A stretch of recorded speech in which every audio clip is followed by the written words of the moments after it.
ithi kuwe mbukelo khona ekhaya yonke into iyabikwa, uyibika edlozini, uyibike uNkulunkulu mbukelo khona ekhaya. Njengamanje lapha ekhaya njengamanje shisa impepho bese babikela abadala ukuthi ucela bakuvele umsebenzi, ucela bakuphe unkosikazi, ucela bakuvele amaphupho, ibhizinisi, amathenda la ufake khona i-CV, ufuna kuvusa ikhala kini, ucela ukuba nengane. Yonke into mbukelo khona ekhaya iyabikwa. Noma nje mhlawumbe uthola amafutha njengami manje amafutha ngitholile ani enkosazana, thatha impuphu kancane, ukhe impuphu thele phezulu kwempepho sokuthi nto ithosa encane. Abantu abadala likethu lamafutha lawa ngifuna ukukhanda enye into ezongilethela imali, ngibe nenhlanhla kubeka into zami. Isilwane lesi asolwane nkosazana, cela ukuthi amafutha asebenze kakhulu, anganicoshi, ningethuki.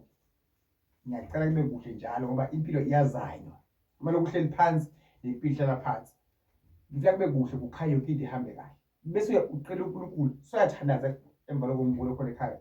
Khase khale limhlophe uthi inkosi ngisize egameni likaJesu uMongcwele. Bonke enguzamayo inkosi amakhosi makube imiphumela yaphambili. Ngoba angibulali inkosi amakhosi. Bekele inhlanhla, bekele impumelelo, insindiso egameni likaJesu engimkhulela ngokwesi uyaphila. La ngithinta khona inkosi amakhosi kube kuhle kukhanye, la ngihamba khona kube kuhle kukhanye egameni likaJesu. Ngiyabonga Nkosi. Uzokuphilisa inkosi amakhosi ungisindise. Ngicela okuhle kuze phakathi. Amen.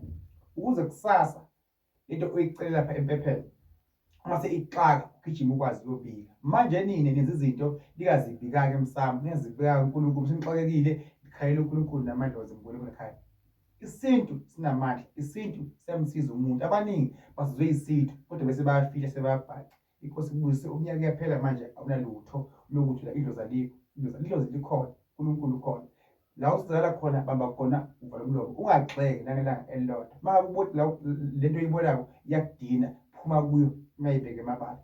Inkosi kusize ikhanyisela ngegama kaJesu, nonke nizophumelela, sonke sizophumelela. Ngiyethemba futhi ngiyakholelwa. Sekuqithi ukuhlala mina empumalanga ngumthandazi, fakani emanzini, ezibeni, ephophomeni. Zikhona iwasho ezinye zobe yikhona lapha ngeyi-2 September ngomgcibelo lesiya kuwo mbukelo khona ekhaya. Bengikhona lapha eGold Next Mamponyamoya.